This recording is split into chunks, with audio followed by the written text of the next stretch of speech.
ආයුබෝවන් සස්පල ජීවිදර්ශයේ හෘදේශයේ 10 වෙනි ඒකකය විවාහ ජීවිද්‍යාවයි. මේ ඒකකයේ යටතේ සියලුම නිපුණතා මට්ටම් වල අධ්‍යයනයන් අවසන් කරලා තියෙන්නේ. ඉතින් බලාපොරොත්තු වෙනවා ශීඝ්‍ර පුනරුච්චනයක් සිදු කිරීම සඳහා. ඉතින් මේ සඳහා මා සමග සහභාගී වෙනවා කොළඹ දේවබාලිකා විද්‍යාලයේ ජීවිද්‍ය ආචාර්යතුමිය නිශාති කුලතිලක මහත්මිය. ආයුබෝවන් දුවේ පුතේ. සර් කිව්වා වගේ අපි 10 වෙනි ඒකකයේ අනුමාන ප්‍රශ්න කිහිපයක් මේ වෙලාවේ සාකච්ඡා කරන්න බලාපොරොත්තු වෙනවා. ඉතින් අපි හිතනවා මේ වෙලාවේ ඕගොල්ලෝ කඩදාසි ටිකක් පැන්සලක් පෑනක් ළඟ තියාගෙන ඉඳී කියලා මේ වැදගත් කරුණු සටහන් කරගන්න. එhmenan අපි දැන් පටන් ගන්නවා අපේ පුනරීක්ෂණ පාඩම. හොඳයි, පළවෙනි ප්‍රශ්නේ අපි විසලකා බලමු. ජල ජීව වගාව සඳහා ජීව විශේෂයක තිබිය යුතු යෝග්‍ය ලක්ෂණ දෙකක් සඳහන් කරන්න ප්‍රශ්නේ බලමු. ඉතින් අපි දන්නවා මේ සම්බන්ධව කරුණු 14 ලක්ෂණ 14ක් ඔබ මතකයේ රඳවා ගැනීම අවශ්‍ය වෙනවා. ඉතින් මේ ප්‍රශ්නේදී අසා තිබෙන්නේ ලක්ෂණ දෙකයි. ඉතින් අපි කැමැති ලක්ෂණ දෙකක් ඉදිරිපත් කිරීමේ හැකියාව තියෙනවා. අපි දීලා තියෙනවා පිළිතුරක් හැටියට වගාව සිදු කරන ප්‍රදේශයේ දේශගුණයට අර්ථ දීමේ හැකියාව තිබිය යුතුයි කියන කරුණ. අපි දන්නවා අදාළ විශේෂයේ ප්‍රදේශයට දේශන ගැළපීමක් පෙන්වු කළ යුතු වෙනවා.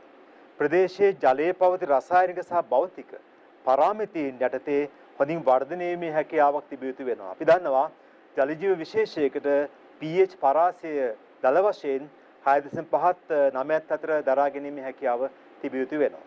ඒ වගේම විශේෂයක බිත්තර තියෙනවා, ඒ වගේම කීට අවස්ථාවන් තියෙන්න පුළුවන්, ලපටි ජීවීන් ඉන්න පුළුවන්, ඒ වගේම සුහුඹුල් අවස්ථාවන්. මේ සියලුම අවස්ථාවන් ඒ තත්ත්වයන්ට දරා ගැනීමේ හැකියාව පෙන්වන්න කළ යුතු වෙනවා. ඉතින් මෙන්න මේ වගේ ලක්ෂණ 14ක් ඔබ මතකේ රඳවා ගැනීම අවශ්‍ය වෙනවා. ඉතින් කැමැති කරුණු දෙකක් ඉදිරිපත් කරන්න පුළුවන් පිළිතුර හැටියට. ප්‍රශ්නාංකය 2. ජලාලයක් යන කුමක්ද කියන ප්‍රශ්නේ. අපි දන්නවා දීර්ඝ කාලයක් තිස්සේ ජල ජීවීන් නඩත්තු කිරීම සඳහා ජලයේ සහිත බහලුමක් අපි සලකන්නේ ජලාලයක් හැටියටයි. මේ ජලාලයන්ගේ විවිධත්වය තාම පුළුල්.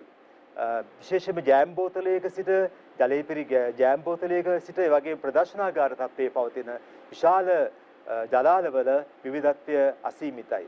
ඒ අනුව අපි මෙහිදී බලාපොරොත්තු වෙන නිර්වචනයක් ඒ නිසා ඊටාම කෙටි වචන සංඛ්‍යාවකින් මේ ඉදිරිපත් කළ යුතු වෙනවා. ප්‍රශ්නාංකය 3. විසිතුරු මසුන් සහිත ජලාලයක් නිසිස නඩත්තු කිරීමේදී දිනපතා සිදු කළ යුතු ක්‍රියාකාරකම් දෙකක් තමයි අසල තියෙන්නේ. අපි දන්නවා ජලාලයක් නඩත්තු කිරීමේදී දිනපතා කළ යුතු ක්‍රියාකාරකම් තිබෙනවා. ඒ වගේම සතිපතා කළ යුතු ක්‍රියාකාරකම් තිබෙනවා. ඒ වගේම සති දෙකකට වරක්, ඒ වගේම මාසික වරක් ආදී වශයෙන් අපි විවිධ අවස්ථාවන් යටතේ ජල ජීවී කියන්නේ ජලාලය නඩත්තු කිරීම අවශ්‍ය වෙනවා. විශේෂයෙන්ම දිනපතා මොකද අපි කරන්න අවශ්‍ය වෙන්නේ? අපි අනිවාර්යයෙන්ම නිවැරදි රටාවක් යටතේ ආහාර රටාව නිවැරදි ආකාරයෙන් යොදා ගන්න ඕනේ. පෝෂණීය සමබල ආහාරයක් ලබා දීම අවශ්‍ය වෙනවා. ඒ වගේම මේ අතරතුරේදී මත්ස්‍යයන්ගේ සෞඛ්‍ය තත්ත්වය පිළිබඳව අවධානය යොමු කිරීම අත්‍යවශ්‍ය වෙනවා. ප්‍රශ්නාංකය 4. ශ්‍රී ලංකාවේ වගා කරනු ලබන ජනප්‍රිය නිර්දිය විසිතුරු මත්ස්‍ය විශේෂ දෙකක් නම් කරන්න කියලා කියනවා. මත්ස්‍ය විශේෂ දෙකක් නම් නෙමෙයි, අපි ගාව මත්ස්‍ය විශේෂ 10ක නම් තියෙනවා. අපි 10න් කැමති නම් දෙකක් ඉදිරිපත් කිරීමේ හැකියාව තිබෙනවා. අපි සඳහන් කරලා තියෙනවා පිළිතුරක් හැටියට සර්මේස් ෆයිටින් ෆිෂ් වගේම ගෝල්ඩ් ෆිෂ්, ඊට අමතරව බ්ලැක් මොලිස් තියෙන පුළුවන්, ඒ වගේම ප්ලේටි, ඒ වගේම කිසිං ගුරාමි කැමති නම් දෙකක් ඉදිරිපත් කිරීමේ හැකියාව තිබෙනවා. විශේෂම සඳහන් කළ යුතුයි මෙහිදී බලාපොරොත්තු වෙන්නේ නැහැ, විද්‍යාඥයන් බලාපොරොත්තු වෙන්නේ නැහැ. අපි ඉදිරිපත් කරන්න පුළුවන් කළ යුතු වන්නේ සාමාන්‍ය පොදු නාමයෙන් පමණයි. ඒ වගේම ප්‍රශ්නාංකය 5. විසිතුරු මත්ස්‍යයන් අතර බහුලව ලෙස හමුවන බැක්ටීරියානු රෝග දෙකක් නම් කරන්න කියලා තියෙනවා. අපි ගාව රෝග ලෑස්තියක නම් දීලා තියෙනවා. ඒ රෝග ලෑස්තිය සහ ඒ වගේම රෝගවලට අදාළ රෝග කාරකයන්ගේ නම් දීලා තියෙනවා. අපි මේ පිළිබඳව දැන සිටින ප්‍රමාණවත් වෙනවා. මේදී බැක්ටීරියානු වරල් කුණු වීම සහ කරමල් කුණු වීම ගන්න පුළුවන්. ඒ වගේම කොලම්නාරිස් රෝගය ගන්න පුළුවන්. ඊට අමතරව රක්තපාත සෙප්ටිසීමියා සලකන්න පුළුවන්. ප්‍රශ්නාංකය 6. විසිතුරු මත්ස්‍ය වගාව මගින් ඇතිවිය හැකි අහිතකර පාරිසරික බලපෑම් මොනවාද කියන ප්‍රශ්නේ සලකා බලමු. විශේෂම අපි දන්නවා අපේ වගාවේ තිබෙන විසිතුරු මත්ස්‍යයන්ට අහම්බෙන් වගේ ජලාශයක් වෙත යන්නට ලැබුණොත් ආක්‍රමණශීලී විසිතුරු මත්ස්‍යයෙක් ගියොත් ජලාශයකට ඒ ජලාශයේ වෙසෙන ස්වභාවිකව ජීවත් වෙන දේශීය මත්ස්‍යයන්ට ජීවීන්ට හානිකර වෙන්න පුළුවන්. ඒ තත්ත්වයේදී අපි විශේෂයෙන්ම ඒ ප්‍රශ්නයක් බලවන්න පුළුවන්. ඒ ගැන අපි සැලකිලිමත් විය යුතුයි. විසිතුරු මසුන් ආනයනය කරන විට ඒ සමග දේශීය නොවන රෝගකාරකයන් අපේ රට එකතු වෙන්න පුළුවන්. ඒ වගේම තමයි ප්‍රතිජීවක භාවිතා කරනවා ටෙට්‍රසයික්ලින් වගේ ප්‍රතිජීවක භාවිතා කරනවා මත්ස්‍ය රෝගය සඳහා. ඉතින් දෙවෙනි ප්‍රතිජීවක සහිත ජලය එකතු වෙන්න පුළුවන් බාහිර පරිසරයට. ඒ අවස්ථාවේදී එක්තරා විදිහකට ජල පරිසරයන් දූෂණය වෙන්න පුළුවන්. මේ අනවශ්‍ය දේ එකතු වීමෙන් ඊට අමතරව ප්‍රධාන ප්‍රශ්නක නෙවෙයි ව්‍යාජන ශුද්‍රජීවීන් මේ ප්‍රතිජීවක ලබා ගැනීම තුළ ඔවුන් මේ ප්‍රතිරෝධතාවයක් ගොනු කර ගන්නවා. ඒ අනුව අපිට ඔවුන් මර්ධනය කරන්න තියෙන තත්ත්වය අසීරු වෙන්න පුළුවන්. ඉතින් විශේෂයෙන්ම අපි සලකා බලන්න ඕනේ සමග මත්ස්‍ය ජලාලයක් නිසිස නඩත්තු පවත්වාගෙන යාමේදී ඒ ආකාරයන් ඒ විස්තර කිරීමේ හැකියාව ඔබට තිබිය යුතු වෙනවා. එය කෙටි සටහනක් වශයෙන් ලැබීමට ඉඩකඩ තියෙනවා. ඒ වගේ විසිතුරු මත්ස්‍ය වගාව යටතේ ඇතිවිය හැකි පාරිසරික බලපෑම් පිළිබඳවත් ඔබ පැහැදිලි කිරීමට අධ්‍යයනය කළ යුතුයි, මතක තබා ගත යුතුයි. ඉතින් මේ අවස්ථාවේදී යෝජනා කරනවා අපේ නිෂාදී මිස්ටර් යෝජනා කරනවා මේ සම්බන්ධයෙන් බහුවර්ණ ප්‍රශ්න කිහිපයක් සාකච්ඡා කරන ලෙස. ඔව් සර්, අපි බලමු මේ කොටසෙන් ලැබිය හැකි බහුවර්ණ ප්‍රශ්න කිහිපයක්. දැන් මේකේ තියෙනවා වගා කළ හැකි මත්ස්‍ය විශේෂයක් තෝරා ගැනීමේදී මත්ස්‍යයන්ට නොතිබිය යුතු ලක්ෂණයක්. ඒතර ඕගොල්ලෝ දන්නවා ලක්ෂණ කීපයක් දැන් සර් කතා කරා. ඒ අතරම හැබැයි අපි තෝරගනිද්දී පරිස්සම් වෙන්න ඕනේ. මොකද සාමාන්‍යයෙන් ලක්ෂණ 14ක් තියෙනවා. නමුත් අපි මෙතනදී ප්‍රධාන වශයෙන්ම පළවෙනි එක ගත්තොත් ඕගොල්ලෝ දන්නවා ඒක තිබිය යුතුයි. දෙවෙනි එකත් අධික වර්ධන වේගය තිබිය යුතුයි. වැඩි ආහාර පරිවර්තන කාර්යක්ෂමතාවයක් තිබිය යුතුයි. ඒ වගේම ඉක්මනින් ලිංගික පරිණතයට පත්වීම. මේක තිබිය යුතු නැහැ. මොකද සාමාන්‍යයෙන් ඉක්මනින් ලිංගික පරිණතයට පත් වුණොත් එහෙම, කියන්නේ ඉක්මනින් පැටවුන් බෝ කරොත් එහෙම ඒ මත්ස්‍යයන්ගේ වර්ධන වේගය අඩු වෙලා අපි බලාපොරොත්තු වෙන ඉලක්කයට ළඟා වෙන්නේ නැහැ. එතකොට ඒ හත්වෙනි ප්‍රශ්නේ උත්තරය වෙන්නේ 4 වෙනි උත්තරය. එතන අපි බලමු තවත් ප්‍රශ්නයක් මේ හා සම්බන්ධ. ජලජීවී වගාව සඳහා මත්ස්‍ය විශේෂයක් තෝරා ගැනීමේදී සැලකිය යුතු ප්‍රධානතම සාධකීය තීරණයේ රඳා පවතින පහත සඳහන් කවරක් මතද කියලා කියනවා. දැන් අපි ඔය ඔක්කොම බැලුවත් අපිට විකුණ ගන්න බැරි නම්, කියන්නේ මාකට් එකේ අපිට කියන්නේ වෙළඳපොළ අගයක් නැත්තම් අපිට ඒකෙන් වැඩක් නැහැ. ඒ නිසා අපි මෙතනදී වැඩිපුරම අපි ඔක්කොම බලලා අන්තිම වශයෙන් අපි ඇත්තටම දැනගන්න ඕනේ මේක පාරිභෝගිකයා විසින් නිතර ගන්න දෙයක්ද. ඒකයි අපි වැඩිම බලන්න ඕනේ. ඒ කියන්නේ ඒගොල්ලෝ රුචි කරන දෙයක්ද? ඒ කියන්නේ මත්ස්‍යගේ වර්ණය, ඒකල රසය, ඒ හැම එකක්ම බලනවානේ පාරිභෝගිකයා. ඒ නිසා අපි මේ ප්‍රශ්නේදී අපි තෝරගන්නවා වැඩි පාරිභෝගික රුචිකත්වය. ඒක තමයි අපේ ඇත්තටම මත්ස්‍ය විශේෂයක් තෝරගනිද්දී අන්තිමට අපේ සම්පූර්ණ තීරණය වෙන්නේ. ඊළඟට අපි බලමු විසිතුරු මත්ස්‍ය වගාවේදී මත්ස්‍යයන්ට සුලභව වැළඳෙන සුදු පුල්ලි. එහෙම නැත්නම් අපි කියනවා ඉච් රෝගය කියලා. ඒකට හේතු වන්නේ දැන් ඕගොල්ලන්ට උගන්වලා තියෙනවා බැක්ටීරියා රෝග, දිලීර රෝග, වෙනත් පතැල්ලන්ගේ රෝග ඒ වගේ. දැන් අපි බලමු මේකේ උත්තරේ එන්නේ 3 වෙනි උත්තරය ඒකසෛලික බාහිර අනිවාර්ය පරපෝෂිතේ. මේ තියෙන්නේ ඔයගොල්ලන්ගේ විෂය නිර්දේශයේ තියෙන ඒ අදාළ රෝග ටික අපි මතක් කිරීමක් ලෙස මේක ඉදිරිපත් කරේ. මේකෙන් දැනගන්න පුළුවන් ඒ ප්‍රශ්නෙට උත්තරේ. ඊළඟට විසිතුරු මත්ස්‍යයන් වගා කර ඇති ජලාලයක අධික සයනොබැක්ටීරියා ස්තරයක් ජලාලයේ මතු පිට සහ ජලාලයේ පැති වීදුරු මත පැවතීම මගින් හැඟවෙන්නේ. දැන් ඔයගොල්ලෝගේ තියෙනවා ජලාලයක් නඩත්තු කරද්දී එක එක ප්‍රශ්න එනවා කොහොමද? එතකොට මෙතනදී ගොඩක්ම ජලාලයේ මතු පිට ඔයගොල්ලෝ කියනවා අපි අහලා ඇති මේ ඇල්ගී පිපීමක්. එහෙම නැත්නම් ඇල්ගල් බ්ලූම් එකක් ඇති වෙන්න ප්‍රධානම හේතුව වෙන්නේ ජලාලයේ එහෙම නැත්නම් ඒ ජලයට කාබනික ද්‍රව්‍ය වැඩි වෙලා. අපි ඒක වැඩි වෙන්නේ ඇත්තටම එක්ක ආහාර දීම, මත්ස්‍යයන්ට ආහාර දීම වැඩි වෙලා තියෙනවා. නැත්නම් ඒක අපි පිරිසුදු කිරීම නිසි පරිදි නඩත්තු කරන්නේ නැහැ. අන්න ඒ වගේ කාරණයක් නිසා ජලාලයේ කාබනික ද්‍රව්‍ය වැඩි වුණාම ඔයගොල්ලෝ අහලා තියෙනවා අර සුපෝෂණ තත්ත්වය ඇති වෙනවා ජලාශවල. ඒ වගේ තත්ත්වයක් තමයි මෙතනත් වෙන්නේ. ඒ නිසා අධික සයනොබැක්ටීරියා ඝනත්වයක් දකින්න පුළුවන්. ඒතර අපේ දෙවෙනි උත්තරේ තමයි අපි මෙතනදී නිවැරදි පිළිතුර බවට ගන්නෙ. හොඳයි, අපි දැන් බලමු ඊළඟ නිපුණතා මට්ටමේ ව්‍යුහගත රචනා ප්‍රශ්න කිහිපයක් සාකච්ඡා කරන්න. සර් ඒකට සූදානම් වෙලා ඉන්නවා. හොඳයි. ප්‍රශ්නක 11 අපි ඇතුළත් කරලා තියෙන්නේ මේ තවාණක් පිළිබඳව ප්‍රශ්නයක් දීලා තියෙනවා. තවාණක් කියන කුමක්ද ප්‍රශ්න ඉදිරිපත් කරලා තියෙනවා. අපි දන්නවා තවාන් විවිධාකාර තවාන් වර්ග තියෙනවා. වැලි තවාන්, ඩැපොක් තවාන්. නමුත් මෙහි බලාපොරොත්තු වෙන්නේ මේ තවාණක් පිළිබඳ නිර්වචනයක් තමයි බලාපොරොත්තු වෙන්නේ. ඒ අනුව වෙනත් ස්ථානයක සිටවීම සඳහා මේ නොමේරු ශාක, ඒ වගේම තමයි බීජ පැල නිෂ්පාදනය සඳහා යොදා ගන්න පුළුවන් විශේෂ ස්ථාන අපි නම් කරනවා තවාණක් හැටියට. මේදී ඔබ අනිවාර්යයෙන්ම අවධාරණය කරන්න අවශ්‍යයි මේ නොමේරු ශාක සහ බීජ පැල කියන කරුණු දෙක. ඒ වගේම තමයි මේ ප්‍රශ්නාංකය 12 ඒ තවන් කළමනාකරණය ගැන අහලා තියෙන්නේ. තවන් කළමනාකරණයේදී සැලකිය යුතු කරුණු 3ක් සඳහන් කරන්න කියන ප්‍රශ්නේදී. ඉතින් මේකත් තවන් කළමනාකරණ යටතේ වැදගත් ප්‍රශ්නයක්. විශේෂයෙන්ම ජල කළමනාකරණයේ අංකයකටම තියෙන්න ඕනේ. මොකද ජලය තාමත් හොඳින් සැපෙන්නට ඕනේ. ඒ වගේ පිරිසිදු ජලයයි ලබා දෙන්න ඕනේ තවානකට. තාම මේ කුඩා පැලෑටි අපි ආරක්ෂා කර ගැනීමයි බලාපොරොත්තු වෙන්නේ. ඒ වගේම ශක්තිමත් ලෙස ඒ වගේම සුරකිව තබා ගැනීම අවශ්‍යයි. ඒ නිසා අපි ජල කළමනාකරණයේදී පිරිසිදු ජලය ලබා දීම අවශ්‍යයි අවශ්‍ය ප්‍රමාණයට. ඒ වගේම ආලෝකය තා වැදගත් සාධකයක් වෙනවා. ආලෝක කළමනාකරණය කළ යුතු වෙනවා. විශේෂ අපි දන්නවා ලඝු ප්‍රකාශ ශාකයක් නම් අඩු ආලෝක ප්‍රමාණයක් ලබා දෙන්න පුළුවන්. දීර්ඝ ප්‍රකාශ ශාකයක් නම් වැඩි කාල සීමාවක් අවශ්‍ය වෙන පුෂ්පීකරණයට ඒ සඳහා වැඩි කාලයක ආලෝකය ලබා දීම අවශ්‍ය වෙනවා.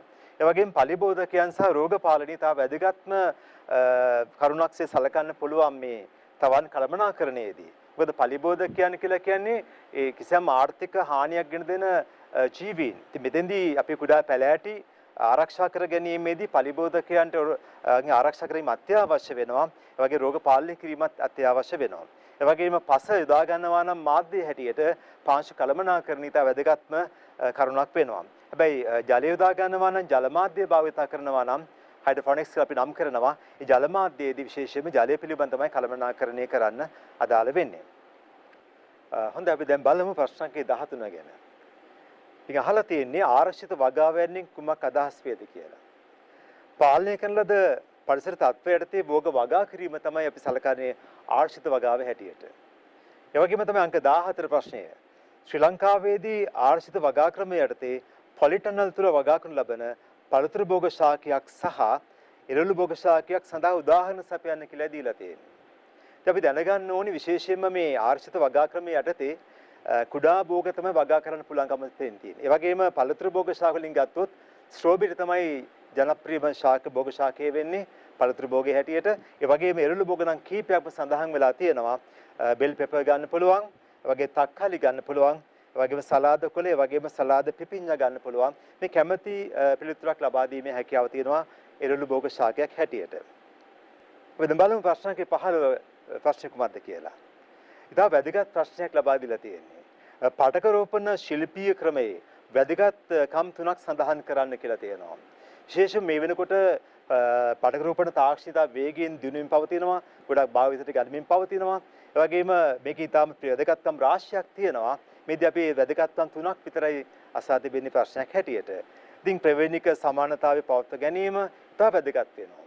මොකද අපි දන්නවා ප්‍රවේණිකව සර්ව සමානතාවය අවශ්‍ය කරනවා වගාවකදී. වගාවේ සෑම ශාකයකින්ම නිසි අස්වැන්නක් ලැබිය යුතු වෙනවා. එහෙනම් ප්‍රවේණික සමානතාවය ඉතා වැදගත්කමක් තියෙනවා. ඒ වගේ තමයි ප්‍රවේණි දර්ශන නව්‍යකරණය කියලා කියන්නේ. මොකද ප්‍රවේණි දර්ශනය වෙනස් කරන්න පුළුවන් විකෘති තත්ත්ව නැති කරලා ඒ වගේම පාඨක රෝපණ තාක්ෂණයේදී පවා. ඒ වගේ ජීවි බීජ නිපදවන්නේ නැති ශාක තියෙනවා. එවැනි ශාකවල ශාක නිපදවා ගැනීමේදී අපිට පුළුවන් මේ තාක්ෂණය භාවිතා කරන්න. ක්ලෝනයක් කියලා කිව්වේ ප්‍රවේණික සංයුතිය සමාන වන දරු ශාක පරම්පරාවක්. ඉතින් ක්ලෝනයක් හදා ගන්න පුළුවන්, ශීඝ්‍ර ගුණනයක් සිදු කරන්න පුළුවන් මේ තාක්ෂණය මගින්. කුඩා ඉඩ ප්‍රමාණයක ශාකිතා විශාල සංඛ්‍යාවක් නිපදවා ගන්න පුළුවන්. ඒ වගේම තමයි ව්‍යාජනකයන්ගෙන් තොර වූ ශාක නිපදවා ගන්න පුළුවන්. විශිෂ්ට ක්ලෝනවල විශාල ප්‍රමාණයේ ප්‍රචාරණයක් වගේම මුළු වර්ෂය පුරාම ශාක නිපදවා ගැනීමේ හැකියාව තිබෙනවා. ඉතින් බැලුවම පැහැදිලි වෙනවා ඔබට මේ පරිරෝපණ තාක්ෂණ ශිල්පීය ක්‍රමය ඉතා වැදගත් වෙන බව. ඒ වගේම ප්‍රශ්න අංකය 16. බලමු 16 වෙනි ප්‍රශ්නය කුමක්ද අසා තිබෙන්නේ කියලා. මේක මේ නිපුණතා මට්ටමින් අපිට බලාපොරොත්තු හැකි බහුවන ප්‍රශ්නයක් අපි බලමු.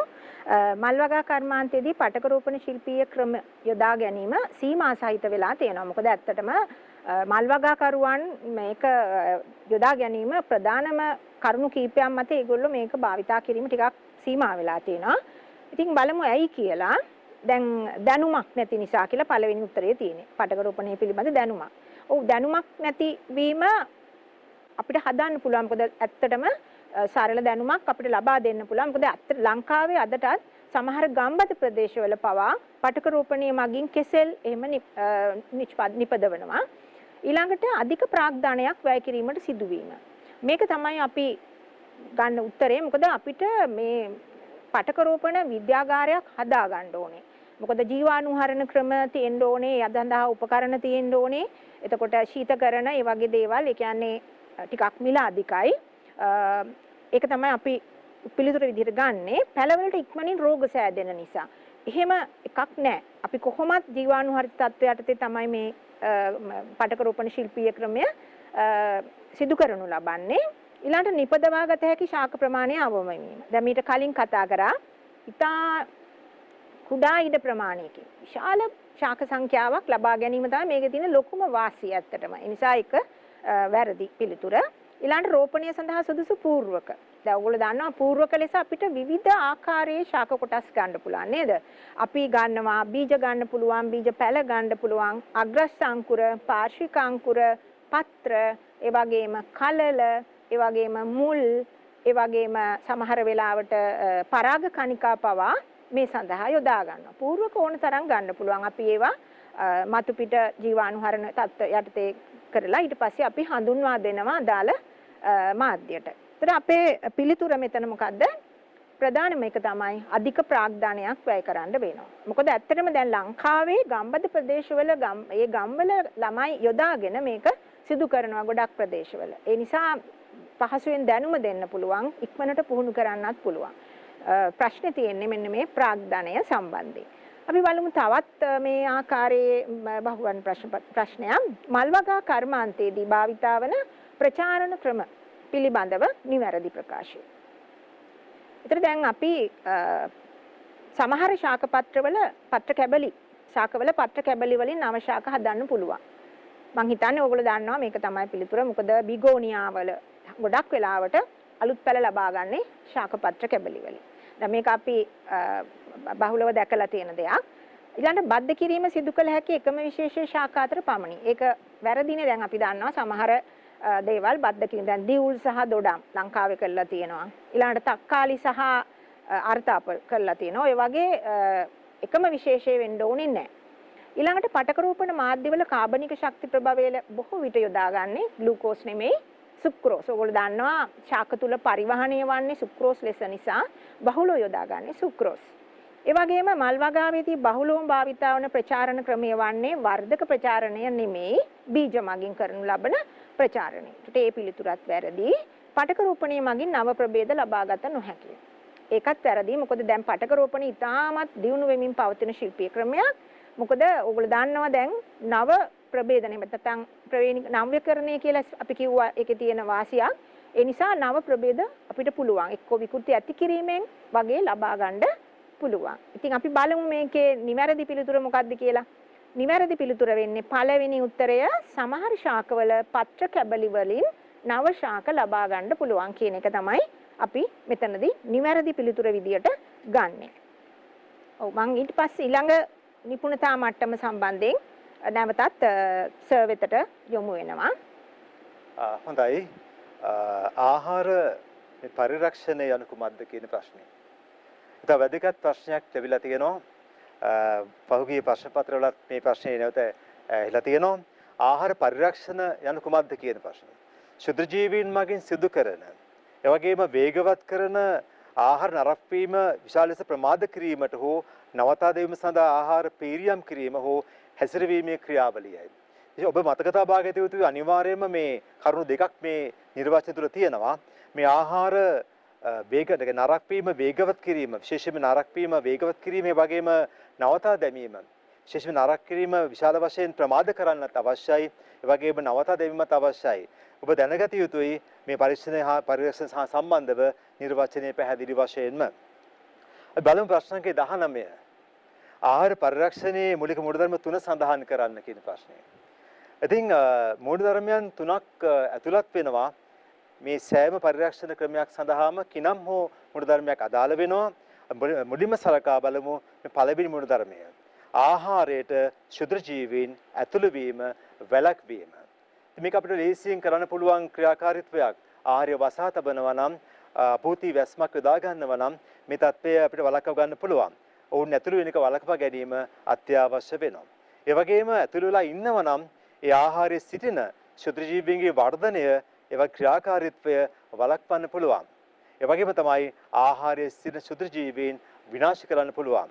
ඔබ අනිවාර්යයෙන්ම මේ මූලධර්ම තුන මතකේ රඳවා ගන්න. ඒ වගේම ආහාර පරිරක්ෂණ ක්‍රම ගණනාවක් තියෙනවා.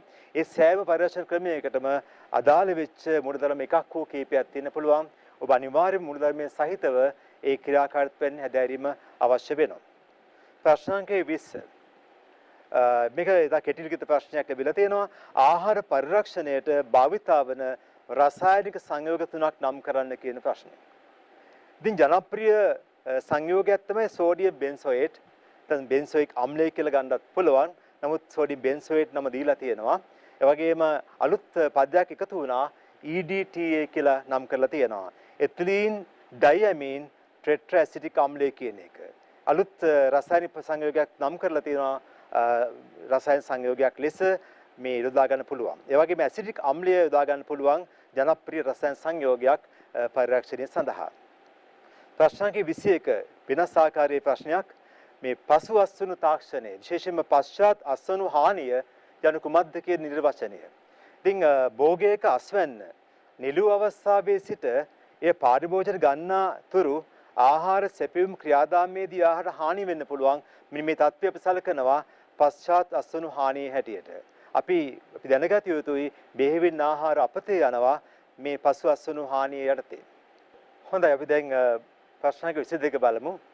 අපි දන්නවා ගෘහස්ථ ආහාර සැකසීමේදී අපට මේ පශ්චාත් අස්වනු හායනය අවම කර ගැනීමේ ආකාර ගණනාවක් යොදා ගන්න පුළුවන්. විශේෂයෙන්ම මේ වගාවට හානි වෙන්න පුළුවන්, විශේෂයෙන්ම අස්වැන්න හානි වෙන්න පුළුවන්. ඒ අපි ලබාගත් අස්වැන්න ගවඩා කරලා තබා ගත යුතුයි හානි නොවන ආකාරයට. ඉතා වැදගත්ම සංකල්පයක් දීලා තියෙන්නේ ගැළපෙන ආකාරයට ආහාර ගබඩා කර තබා ගත යුතු භාවිතයට ගන්නා තෙක්. හොඳ අපිට සුදුසු පරිදි ආහාර ගබඩා කිරීමේ හැකියාව තියෙනවා. ගබඩා කිරීම තමයි වැදගත් වෙනවා. මොකද අපි නෙලාගත් අස්වැන්න භාවිත ගන්නා තෙක් ගබඩා වෙලා තිබලා තබා ගැනීම අවශ්‍යයි. ආරක්ෂිත තබා ගැනීම අවශ්‍ය වෙනවා. ඉතින් ගොඩක්ම පහසුවෙන් කර හැකි ක්‍රමයක් තමයි වියලීම කියලා කියන්නේ. ධාන්‍ය වර්ග, ඒ වගේම වී සහල් වියලීමෙන් අපිට කල් තබා ගන්න පුළුවන්. ඒ වගේම තාප ප්‍රතිකාරකය, නුහුරු මාතෘකාව තාප ප්‍රතිකාරකය, කොස් වගේ ආහාරයකට තාප ප්‍රතිකාරකය ලබා දීලා කල් තබා ගන්න පුළුවන්. ඒ වගේම කිරි ජනප්‍රියයි පැස්ටරීකරණය. ඉතින් කිරි යම් ආකාරයකට ඒකේ කිරිවල වෙසෙන වාසය කරන ශුද්ධ ජීවීන් යම් ප්‍රමාණයක් අඩු කරන්න පුළුවන්. ඒ වගේ ව්‍යාජනකයන් අඩු කිරීම සඳහා තමයි පැස්ටරීකරණය යොදා ගන්න පුළුවන් වෙන්නේ. ශීතකරණයක අධිශීත කිරීමක් කරන්න පුළුවන්. අධිශීත කිරීම අපි සාමාන්‍යයෙන් දන්නවා මස් මාළු වගේ ප්‍රෝටීන් බහුල ආහාර ඉපින් නරක වෙන සුළුයි. ඒ නිසා අපිට අධිශීත කිරීම යොදා ගන්න පුළුවන් මස් මාළු සම්බන්ධව. ඒ වගේම තමයි එළවලු පළතුරු ආදී සංඝටක කොටස් ආහාර වර්ග ශීත කිරීමෙන් කල් තබා ගන්න පුළුවන්. දෙහි ආදී කුඩා පළතුරු ලුණු දැමීම මගින් කල් තබා ගන්න පුළුවන්කම තිබෙනවා. ඒ වගේම මාළු වර්ග විශේෂයෙන්ම ලුණු දමා වියලීමෙන් කල් තබා ගැනීමේ හැකියාව තියෙනවා. ඒ වගේම නිවෙස්වල අපි දන්නවා සමහර ආකාරයේ සමහරට පුළුවන් ජෑම් සෑදීමේ හැකියාව තියෙනවා. ඉතින් ඔය දිවුල් වලින් වෙන්න පුළුවන්, අඹ වලින් වෙන්න පුළුවන්. ඉතින් එවැනි පළතුරු වැඩි කාලයකදී ජෑම් සෑදීමෙන් ඒ ආහාර කල් තබා ගන්න පුළුවන්. ඉතින් ඒකත් අපි පරිශන ක්‍රමයක්සේ සලකනවා. ඉතින් මෙවැනි ආකාරයට අපිට මේ ගෘහස්ථව ආහාර සැකසීමේදී පශ්චාත් අසුණු හායනය අමු කර ගැනීමේ හැකියාවන් තිබෙනවා. ඔබ මේ ප්‍රශ්න සම්බන්ධයෙන් නම් ආකාර 5ක් සඳහන් කිරීම ප්‍රමාණවත් වෙනවා. හැබැයි මා යෝජනා කරනවා මේ සියලුම ආකාරයන් මතකයේ රඳවා තබා ගන්න. මේ කෙටි සටහනක් ලැබුණොත් මේ කරුණු සියල්ලම ඇතුළත් කරලා ඒ කෙටි සටහන ලිවීමට ඔබ පුරුදු විය යුතුයි, පුහුණු විය යුතුයි. ඉතින් මම ඉදිරි ප්‍රශ්න සඳහා බහුවර සඳහා මම ආරාධනා කරනවා ශාදිනිස්ට් මේ පවත්වගෙන යන ලෙස. අපි දැන් බලමු මේ මාතෘකාව යටතේ බහුවර්ණ ප්‍රශ්නයක්. ශ්‍රී ලංකාව වැනි සංවර්ධන වෙමින් පවතින රටවල පසුවස්වනු හානිය අවම කර ගැනීමට ගත හැකි වඩාත්ම ඵලදායී ක්‍රියාමාර්ගය. ඒතර ඕගොල්ලෝ දන්නවා ලංකාව කියන්නේ ඝර්ම කලාපික රටක්. අපේ රට ගොඩාක් ඇත්තටම අත්වත් ගොඩාක් පළතුරු වර්ග, එළවලු වර්ග අපිට ගොඩාක් සම්පත් තියෙනවා. නමුත් ඕගොල්ලෝ දැකලා ඇති ඒ කන්නේදී ඒවා හරියට අපත යනවා. මොකද නියමාකාරයේ සැලැස්මක් නැත්තම් සැලැස්මක් නැති බව. ඒ නිසා අපි බලමු මොකද්ද මේකට කරන්න පුළුවන් දේ කියලා. දැන් භෝගයේ ගුණාත්මක භාවය වැඩි කිරීම තමයි පළවෙනි උත්තරේ. ඒක ඉතින් ඇත්තටම අපිට කරන්න පුළුවන් දෙයක් නෙමෙයි. මොකද අපේ රටේ ඇත්තටම තියෙන ප්‍රමාණයන් සහ ඒවල තියෙන ගුණාත්මක භාවය හුඟක් ඉහළයි. ඊළඟ උත්තරේ තමයි ගබඩා යටිතල පහසුකම් වැඩි දියුණු කිරීම. අපි බලමු ඊළඟ උත්තරෙත් අස්වනු ප්‍රවාහනය රාත්‍රී කාලයේදී සිදු කිරීම. ඇත්තටම ඝර්ම කලාපික රටවලට මේක සුදුසුයි. මේක මොකද දවල් කාලයේදී ගොඩාක් උෂ්ණත්වය වැඩි නිසා ආහාර නරක වෙන්න තියෙන හැකියාව වැඩි. ඊළඟට ධාන්‍ය අස්වනු ගබඩා කිරීමේදී කෘමි හානිය අවම කිරීමට කෘමිනාශක යෙදීම. ඉතින් මේවා අපේ රටේ කෙරෙනවා ඇති. නමුත් ඒක ඊටාත්ම අහිතකර දෙයක්. මොකද කෘමිනාශක දාන්න හොඳ නෑ. මොකද අපි දන්නවා අපි ඒවා මිනිසා විසින් පරිභෝජනයට ගන්න දෙයක්. ඉතින් කෘමිනාශක දාන එක ඊටාත්ම අහිතකරයි. ඊළඟට ගෘහස්ත සැකසුම් ක්‍රියාවලියේදී නව තාක්ෂණය භාවිතය. ඉතින් ගෘහස්ත සැකසුම් ක්‍රියාකලයේදී අපිට ඉතින් නව තාක්ෂණය භාවිතා කරන්න බෑ. මොකද නිවෙස්වල එහෙම දෙයක් නෑ. අපිට වැඩිම වුණොත් ශීතකරණයක් ඒ වගේ එකක් තමයි තියෙන්නේ. අපි බලමු මේකේ උත්තරේ දැන් මම මෙතනදී තෝර ගන්නවා දෙවෙනි උත්තරය ගබඩා යටිතල පහසුකම් වැඩි දියුණු කිරීම.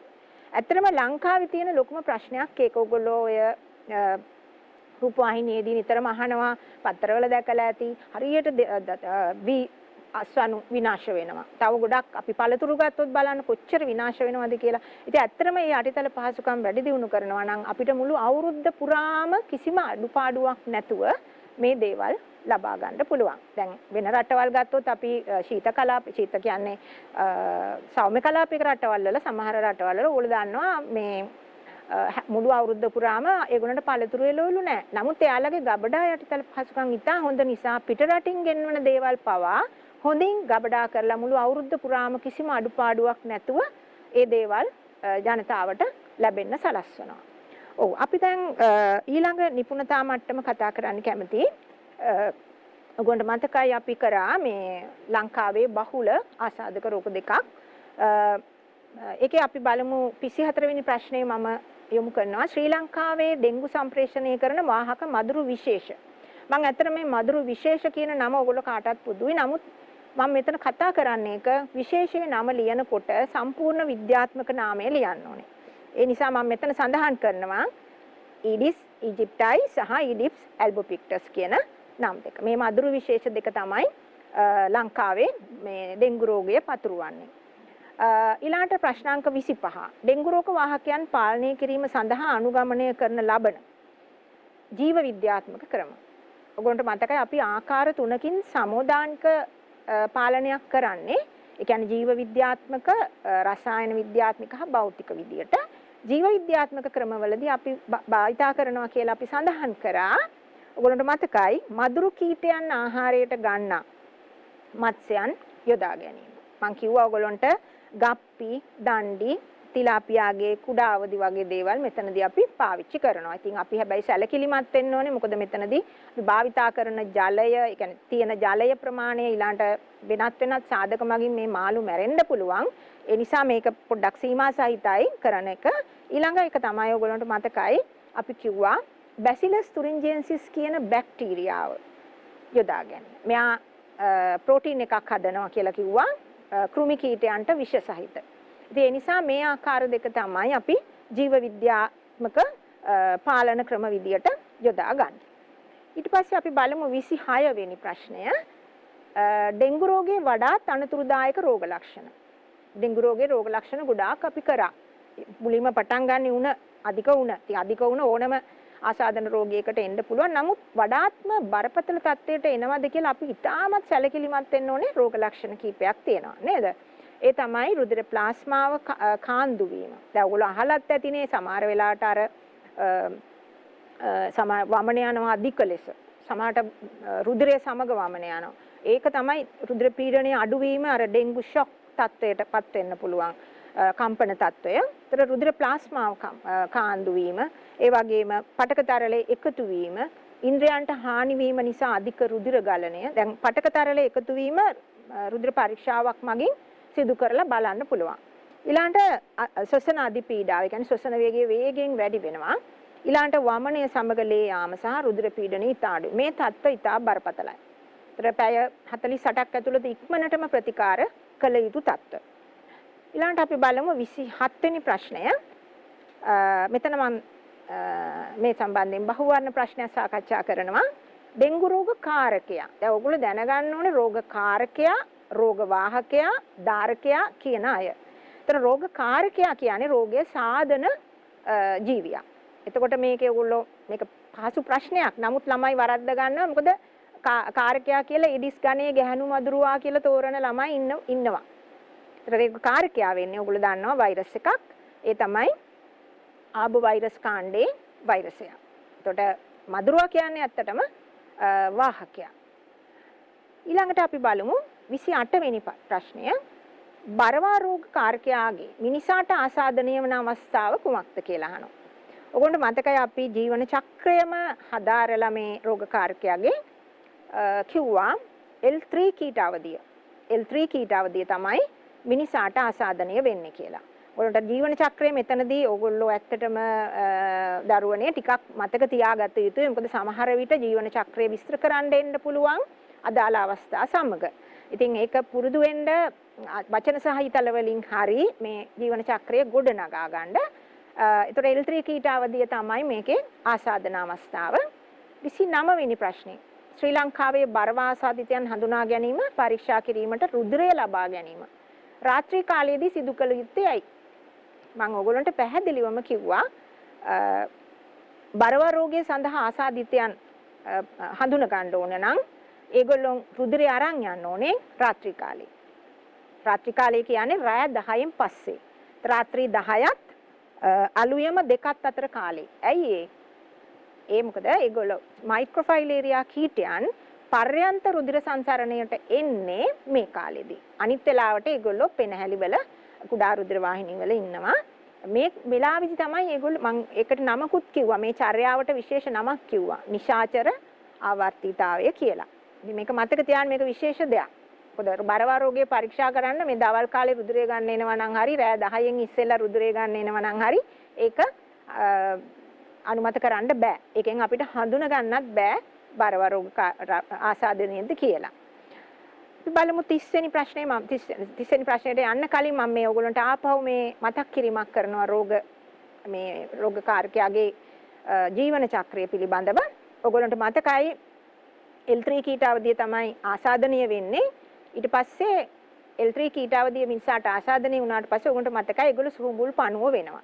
ඒතර පණුව ගැහණු සහ පිරිමි මදුරුව පණුවන් අභ්‍යන්තර සංසේචනයෙන් ඒගොල්ලෝ මයික්‍රොෆයිලේරියා කීටයන් හදලා ඊට පස්සේ මයික්‍රොෆයිලේරියා කීටයන් තමයි මදුරුවා දෂ්ට කරනකොට මදුරුවාගේ ආහාර මාර්ගයට ඇතුළු වෙන්නේ. ඒතර ආහාර මාර්ගයෙන් එයා යනවා උරස් පේශි වලට මදුරුවාගේ. එතනදී කීට අවස්ථා 3ක් පහු කරනවා. L1, L2, L3. ඒතර L3 කීට අවදිය තමයි ආසාදන අවදිය.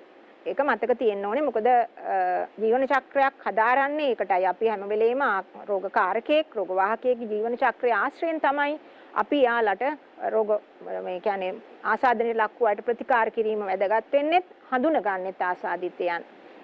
හරි. අපි බලමු 30 වෙනි ප්‍රශ්නය.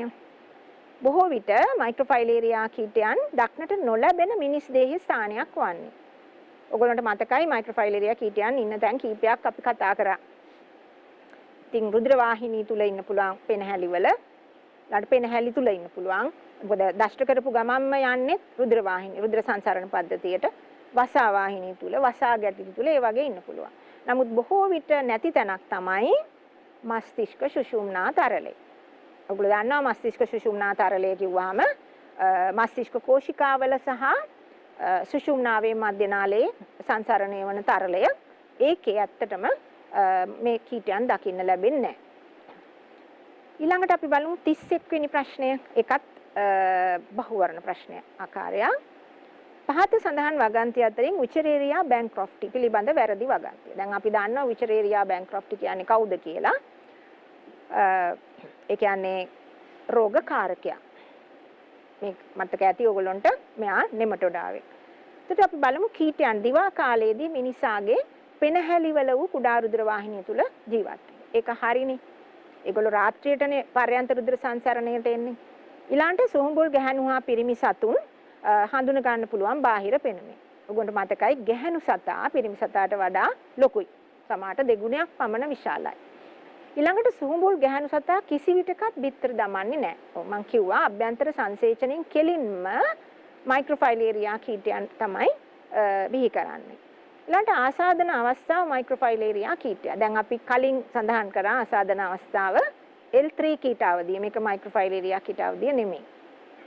ඊළඟට දූෂිත ජලය උන්ගේ ව්‍යාප්තිය පහසු කරනවා. ඒක ඇත්ත. මොකද මම කිව්වා ඔයගොල්ලන්ට බිත්තර දමන්න තෝරගන්නේ ගොඩක් විට කාබනික ද්‍රව්‍ය වලින් බහුල දූෂිත ජලය.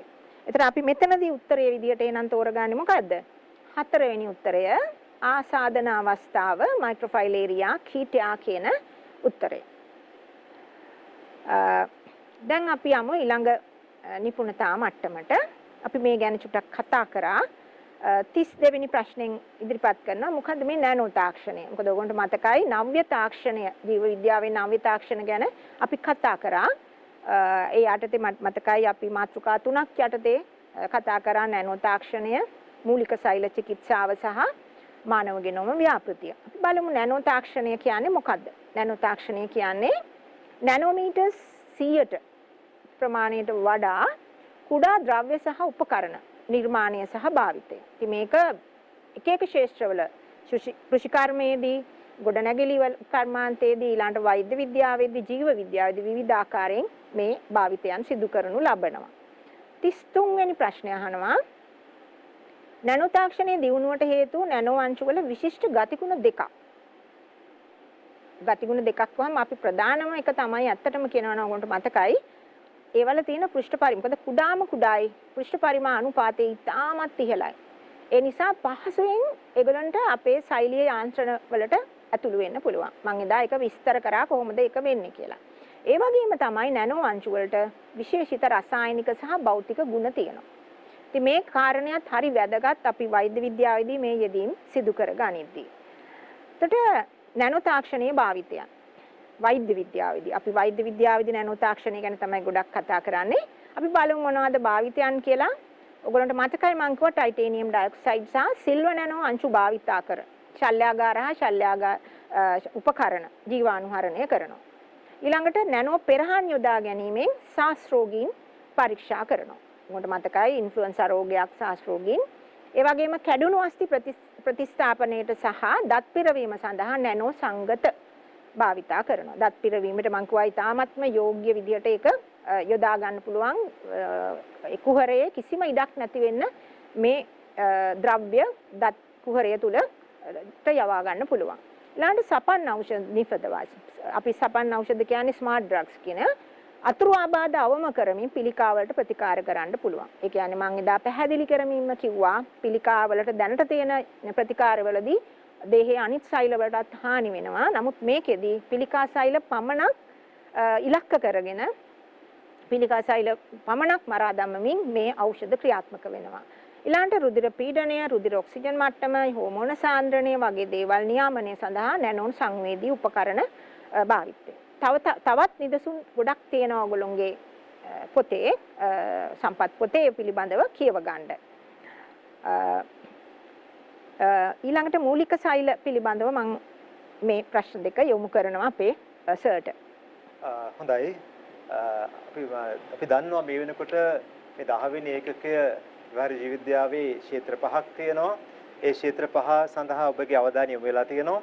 විශේෂයෙන්ම යෝජනා කරනවා විභාගයෙන් පසුව මේ සඳහා වැඩිපුර අවධානයක් යොමු කරන්න. ප්‍රායෝගික භාවිතයන් වැඩි, ජලාලයක් පවත්වා ගැනීම, සුන්දර ජලාලයක් පවත්වා ගැනීම, ඒ වගේම උද්‍යාන භෝග වගාව ඔබේ ගෙවත් උද්‍යාන වගා කරන්න පුළුවන්. විශේෂ විසිතුරු භෝග ශාක වගා කරගන්න පුළුවන්. ඒ වගේ අවස්ථාවල ඔබට තියෙනවා. අපි යෝජනා කරනවා මේවා ප්‍රායෝගික පරීක්ෂණ නොමැති වුණත් තමන්ගේ දින ජීවිතයට හවුල් කරගන්න පුළුවන් ඒකකයක්සේ අපි සැලකනවා මේ විහාර ජීව විද්‍යාව. ඉතින් ඒකෙදි විවිධ රැකියාව අවස්ථා රාශියක් උදා වෙනවා. ඉතින් ඒ වගේම විවිධ උසස් අධ්‍යාපනයන් කරා යන්න පුළුවන්. ඉතින් තවත් ක්ෂේත්‍රයක් තමයි මේ මූලික සෛල ගැන. ලෝකයේ විවිධ විශ්වවිද්‍යාලවල විශේෂ පර්යේෂණ කරනවා මේ ස්ටෙම් සෙල්ස් නැත්නම් මූලික සෛල පිළිබඳව. ඉතාමත් වේගයෙන් දියුණු වෙන තාක්ෂණයක් වශයෙන් අපිට සලකන්න පුළුවන් මේ මූලික සෛල පිළිබඳව හදාරීමේ තාක්ෂණය. ඉතින් මූලික සෛල කියන්නේ මොනවද? අනෝන්‍ය වාචනයේ මගින් සීමා රහිතව විභාජනය වීමට හැකි විභේදනය නොවූ සෛල ගුණයක් සෛල අපි නම් කරන්නේ.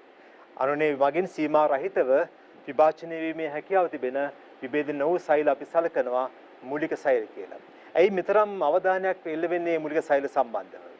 මොකද මූලික සෛලවල වෙනස්කම් සිදු කරන්න ලේසි. ඒ වගේ මූලික සෛල වලින් විවිධ පටක සකස් කරගන්න පුළුවන්, අංගජනනය කරගන්න පුළුවන්. ඒ නිසා මේ මූලික සෛල පිළිබඳව විද්‍යාඥයන්ගේ අවධානය එන්නම වැඩි වෙලා තියෙනවා. ඔය ප්‍රශ්නාංකයේ 36 දැන් සලකා බලමු. මූලික සෛල ආකාර නම් කරලා ඒ ප්‍රභවයන් සඳහන් කරන්න කියලා ප්‍රශ්නයක් දීලා තියෙනවා. ඉතින් අපේ දේහයේ විවිධ ස්ථානවල මේ මූලික සෛල ලබා ගැනීම ප්‍රභවයන් රාශියක් තිබෙනවා. හැබැයි අපි දැනගන්න ඕනේ අපේ කලලයේ විශේෂ කලල මූලික සෛල ගැන.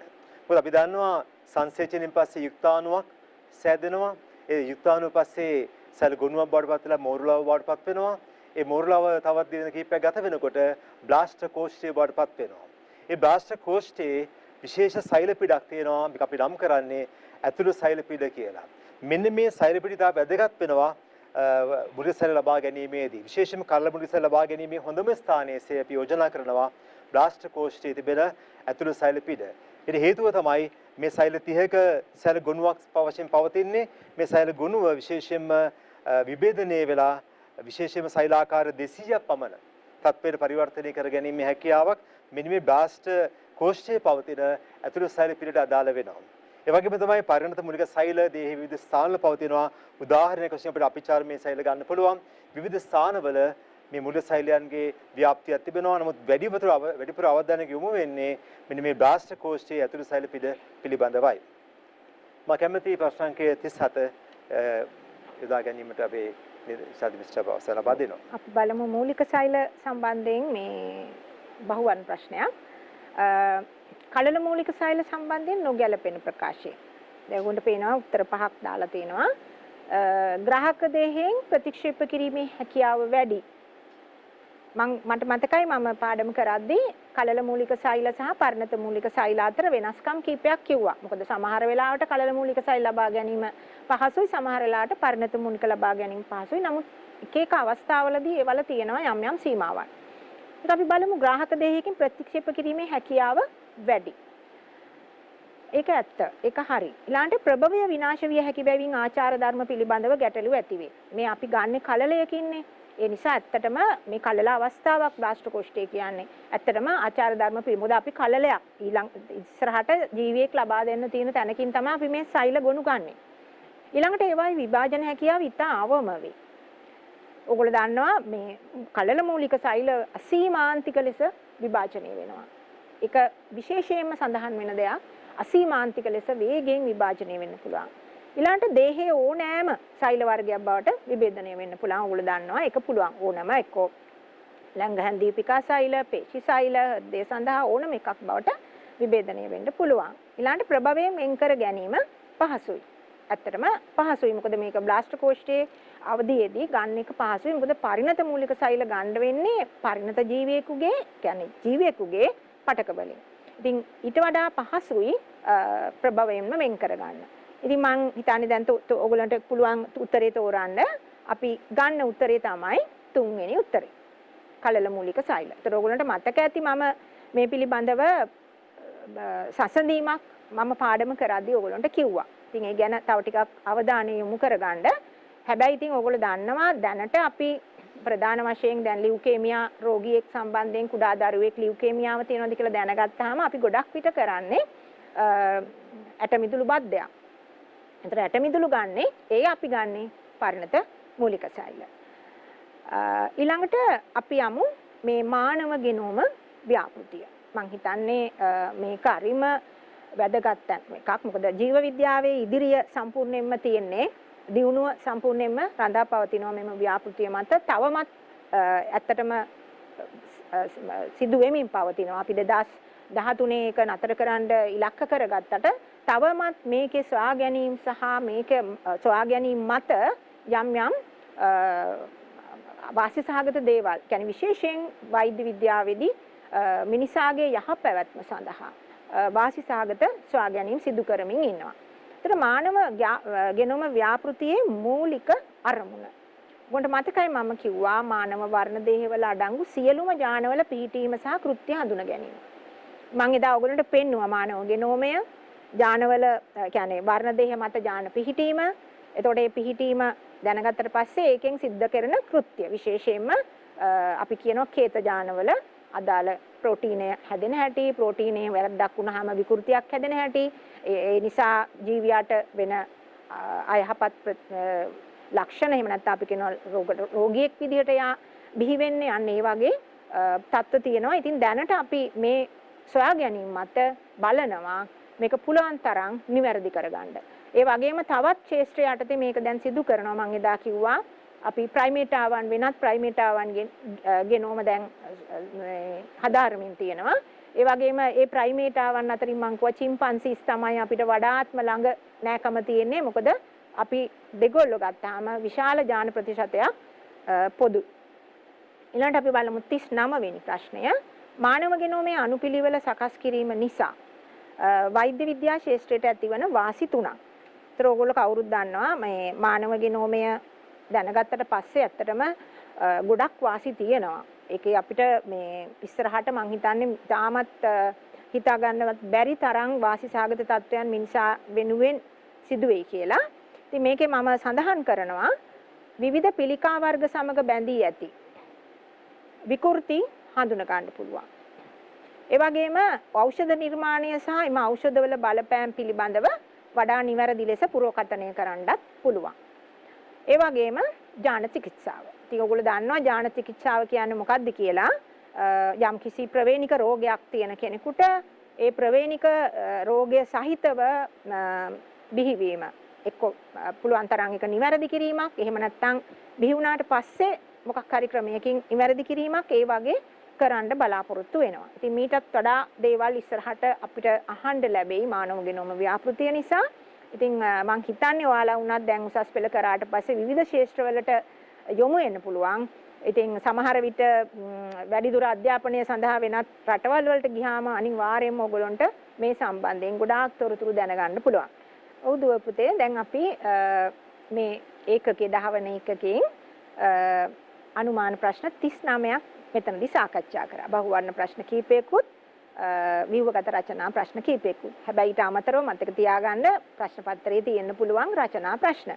ඉතින් රචනා ප්‍රශ්නවලදී අපිට ගොඩක් වෙලාවට ওই පටක රෝපණය සම්බන්ධයෙන් ඒ වගේම යම්කිසි දැන් අපි ගත්තොත් එහෙම බරවා රෝග කාර්කයාගේ ජීවන චක්‍රය සම්බන්ධයෙන් එහෙම නැත්නම් බරවා රෝග වාහකයාගේ ජීවන චක්‍ර සම්බන්ධයෙන් ඊළඟට ඔය අපි ගත්තොත් ජල ජීවි වගාවේ මත්ස්‍යයන් තෝර ගැනීමේදී සැලකිලිමත් විය යුතු කරුණු සම්බන්ධයෙන් කෙටි සටහන් ඒ වගේම රචනා ප්‍රශ්නවල කොටස් වෙන්න පුළුවන්. ඉතින් මේ පිළිබඳව සැලකිලිමත් වෙන්න ඔයගොල්ලෝ මේ සම්බන්ධයෙන් කෙටි සටහන් හෝ අපි කියනවානේ අර ෂෝට් නෝට්ස් හදා ගන්නවා කියලා අන්න ඒ වගේ දේවල් ලෑස්ති කර ගන්න. ඉතින් කොහොමත් ඕගොල්ලන්ට අපි මේ සම්බන්ධ විශේෂයෙන් නව්‍ය තාක්ෂණය සම්බන්ධයෙන් කරේ ඒ අපේ සම්පත් පොතේ තියෙන ටික විතරයි. නමුත් මතක තියාගන්න මේ පිළිබඳව ඉතා වේගයෙන් දැනුම දියුණු වෙමින් පවතින්නේ. ඉතින් ඕගොල්ලන්ට තවත් කරුණු දැනගන්න පුළුවන්. ඒ කියන්නේ අපි කියනවානේ ඕගොල්ලෝ යාවත් කාලීන වෙනකොට තව දුරටත් වෙනත් ප්‍රභවයන්ගෙන් තොරතුරු අරගෙන මේ ඔයගොල්ලන්ගේ දැනුම යාවත් කාලීන කරගන්න කියලා මම මෙතනදී කියනවා. ඔව්සර්ට මොනවා හරි කියන්න තියෙනවා. හොඳයි. ඉතා සාර්ථක ලෙස මම හිතන්නේ ඉතා සාර්ථක ලෙස පුරුෂ වැඩසටහන ක්‍රියාත්මක වුණා. ඉතින් මම අදහස් කීපයක් දෙන්න කැමතියි දුවල පුතාලට. මොකද මේ ඒකකය අලුත්ම ඒකකයක්. ඔබ ආසාවෙන් මේ ඒකකයට අවතීර්ණ වෙන්න මේකේ නිපුණතා මට්ටම් 5ක් අපේ ක්‍රමානුකූලව ආවරණය කරන ගියා. ඒ හැම නිපුණතා මට්ටමකට අදාළ සියලුම ගුණම්ඵල තම සාර්ථකව අපේ අවසන් කරලා තියෙනවා. ඒ වගේම කාලජිත 25ක ඒකකයක්, ඒ වගේම විශේෂම ගුණම්ඵල 30ක් තියෙන ආවරණය කරගන්න අපි ගුණම්ඵල 30ම ආවරණ ආකාරයෙන් තමයි මේ වැඩසටහන ක්‍රියාත්මක කළේ. ඒ අනුව තව අදහසක් දෙන්න කැමති යම් යම් ආකාරයට මේ විද්‍යාත්මක නාම සඳහන් වෙනවා.